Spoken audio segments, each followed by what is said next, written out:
కొబ్బరి రైతులకి శుభవార్తను చెప్పాలండి. రైతులకి ఈ సంవత్సరం పంట సిరి అని చెప్పాలి.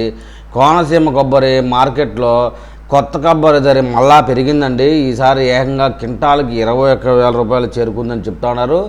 ఇదైతే అరుదైన రికార్డుగా మార్కెట్ వర్గాలు విశ్లేషిస్తూ ఉన్నాయండి. పొరుగున ఉన్న తమిళనాడు, కేరళ, కర్ణాటక రాష్ట్రాల్లో కాయల దిగుబడి అనుకున్నంత రాకపోవడంతో ఇక్కడ ఉత్పత్తుల డిమాండ్ అయితే ఏర్పడిందని, ఆ ప్రభావం కొత్త కొబ్బరిపై పడింది. తమిళనాడులో కొత్త కొబ్బరికి కొరత రావడంతో ఇక్కడ నుంచి జోరుగా ఎగుమతులు అయితే జరుగుతూ ఉన్నాయి. వారం రోజుల క్రితం క్వింటాల్ ధర 20,000 ఉండగా ప్రస్తుతం దాని ధర 21,000 అయితే చేరుకుందండి. మునుపెన్నడూ లేని విధంగా ధర పెరగడం పట్ల రైతులైతే మరియు వ్యాపారస్తులు కూడా హర్షం వ్యక్తం చేస్తున్నారు. ఇక నాఫెడ్ కొనుగోలు లేనట్టే అని కూడా చెప్తున్నారు.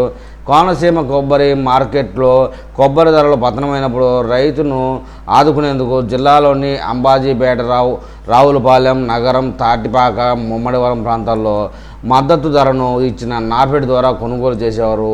ఈ ఏడాది ధరలు ఆశాజనకంగా ఉండడంతో నాఫెడ్, ఆయిల్ ఫెడ్ సంయుక్త ఆధ్వర్యంలో ఏర్పాటు చేసే కొబ్బరి కొనుగోలు కేంద్రాల అవసరం ఉండదని రైతులైతే భావిస్తూ ఉన్నారు.